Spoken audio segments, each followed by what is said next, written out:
Warship ng US inatake ng Iran at ang Iran naglabas ng video ng kanilang pag-atake nga dito sa warship ng Amerika. Sabi naman dito ni Trump, mga kapatid, ay handa siya o bukas siya sa pakikipag-usap sa Supreme Leader ng Iran. Para malaman natin ang buong detalye, pag-usapan natin to, panoorin natin ang balita. I'm just a young nigga chillin' on it. First time I seen ice was a Alright, mula rito sa UNTV News and Rescue, nagbanta ang Iran dito sa Estados Unidos na may mas matinding mangyayari sa oras na matapos ang ceasefire at hindi pa rin nito aalisin ang blockade sa kanilang mga pantalan. Naku po, ito yung babala ng Iran. No, mas matindi daw ang mangyayari kapag natapos na ang ceasefire at hindi pa rin inaalis ang blockade ng US dito sa Hormuz. No? Panoorin natin ito, mga tol, bigyan natin ng reaction and commentary. Naglabas ng video ang Iran nang umano'y pag-atake nito sa isang warship ng Amerika sa Gulf of Oman. Ayon sa Iranian media, nagawa nilang paatrasin ang US warships at ang USS Tripoli destroyer pabalik ng Indian Ocean. Iran claims it fired warning shots at US warships in the Gulf of Oman, forcing American vessels to retreat toward the Indian Ocean. False, sabi ng ganun ng CENTCOM. False daw yon, US Central Command. Hindi daw totoo, sabi ng Central Command. Sa pamamagitan ng pagpapatama ng long-range missiles bilang warning shots. Agad naman itong kinontra ng United States military. Iranian forces did not attack or fire at US Navy warships. Hindi naman daw sila umatake. Doing so would be a gross violation of the ceasefire. US forces continue to operate freely in regional waters while fully enforcing the ongoing blockade against Iran. So hindi naman daw nagpaputok ang Iranian forces, sabing ganito ng United States Central Command o US Central Command. Ayon sa US Central Command o CENTCOM, hindi totoo na ginamitan sila ng Iran ng missiles dahil tiyak na paglabag ito sa ceasefire. Ang totoo, ayon sa CENTCOM, ay ang pag-aresto ng US military sa isang stateless tanker na MT Divina sa Indian Ocean na napatunayang kabilang sa shadow fleet ng Iran. Inakyat ng tropa ng US ang barko na sakop ng umiiral na sanksyon ng US. So eto, naglabas sila ng video kung ano yung totoo daw na nangyari. Ang totoo daw is inaresto nila itong isang stateless. Ibig sabihin wala siyang flag kung anong bansa tong barkong to, no? Kaya tinawag nilang stateless. At eto nga ipinapakita rito sa video yung pagsampa nila rito sa barkong ito. Nauna nang binigyang diin ni US President Donald Trump na oras na may mapapatay na sundalo ng US ang Iran, mamamatay din ang ceasefire at balik na agad sa labanan. What does that mean? Pareho silang may banta, di ba? That you would restart the war with Iran if they killed US troops? Well, it would be a good reason. I'll be honest with you. If they kill U.S. troops, I think I would do that very quickly. Samantala, sa isang panayam, sinabi ni Mohsen Rezai, ang military advisor ni Iranian Supreme Leader Ayatollah Mojtaba Khamenei, na ang US-Iran peace deal ay matutuloy lang kung papayagan ng Amerika na isauli sa kanila ang $24 billion na bahagi ng frozen Iranian assets. Ayon sa opisyal, nasa panig ni US President Donald Trump ang bola ng negosasyon. Bukod dito ay So nasa panig ng Amerika ang bola ng negosasyon. Sa madaling salita, mga tol, kung gusto ni Trump magkaroon ng negosasyon, nasa sa kanya yun, hindi nasa Iran. No, nasa sa kanya. Kasi sabing ganun nitong ni Mohsen Rezai, magkakaroon lang daw ng peace deal kung ibabalik o isasaoli ng Amerika itong frozen assets na nagkakahalaga ng $24 billion.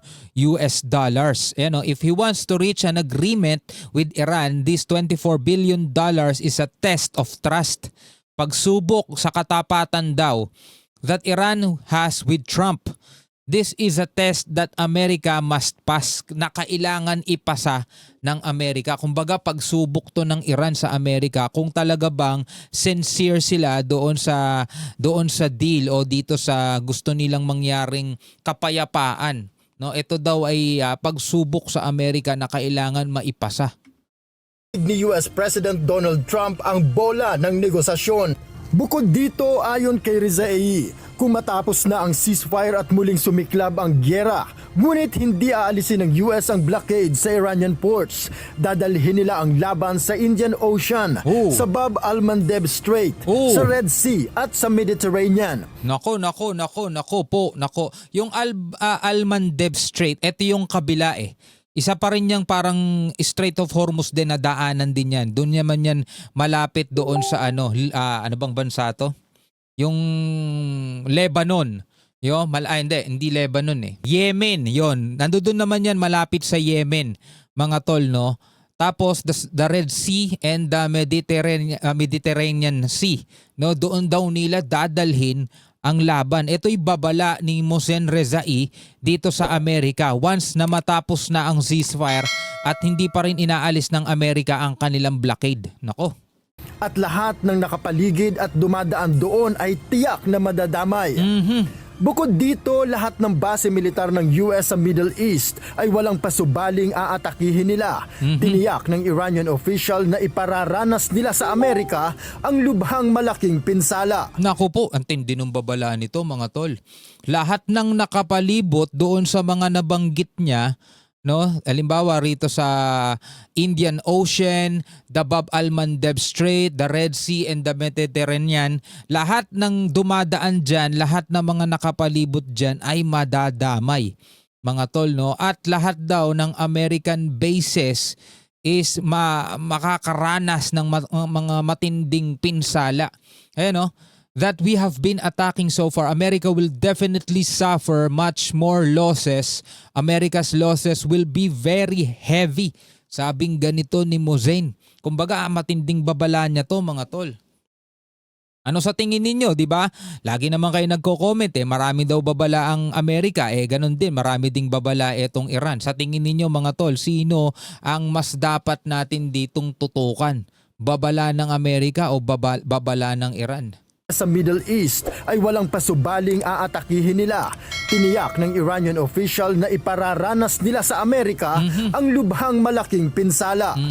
Kamakailan sinabi ni Trump na bukas siya sa pakikipag-usap sa Supreme Leader ng Iran. Supreme Leader na gustong kausapin ni Trump. I don't want to meet, but if I did meet, I'd be honored to meet him. I'd like to see if we make a deal. But if we make a deal, it's possible that I would meet him. I'd be okay with it. Would that happen here in the U.S.? White Oh, House, I don't know, Peter. I haven't really heard too much about it. I didn't suggest it, but some people have suggested it. If it happened, it would be happen. I'd be respectful. Pero para sa Iran, isa itong pagkatalo at kahinaan. Trump went from screaming regime change in Iran to now saying he'd be honored to meet our supreme leader. Narebatals agad siya, mga tol. No, narebat siya. Sabing ganun, dati sigaw ka ng sigaw, regime change. Diba ngayon ang sinasabi mo, honored ka o karangalan mong mamit etong aming supreme leader. Yan tinatagalog ko lang, mga tol. This is what defeat looks like. Iran does not negotiate from weakness. Sabing ganun ng Iran Embassy in Kenya. Sa madaling salita, parang sinasabi nila, oy, wala kang karapatang mamit itong supreme leader namin. Parang ganun, mga tol. No, gusto ko makuha ulit kung ano ang inyong reaction tungkol dyan. No? Comment kayo sa ibaba. At hindi kailanman nakikipag-ugnayan ng Iran sa mahihina. Ayon sa Iran, dapat magdesisyon Medyo matinding insulto yun si Trump nang hiwalay sa Israel at huwag nitong pairali ng sarili niyang interes. Sa ganitong paraan, ayon sa Iran, magkakaroon ng magandang hinaharap ang ugnayan ng dalawang bansa. Mr. Trump must make decisions independently of Israel. No? And this can be a new horizon for the future of Iran and America. Therefore, Trump must put aside his personal interest. If Trump has the courage, many issues will be resolved in the future. Noel Polyarco. Nako, medyo matindi yung rebuttals na yun kay Trump, mga tol. Ano ang inyong masasabi tungkol dyan sa balitang yan? Pwede kayo magbigay ng inyong sariling komentaryo at opinion sa comment section sa ibaba, mga kapatid. No? Hanggang sa muli, ako nga pala si Shobal D. Peace out.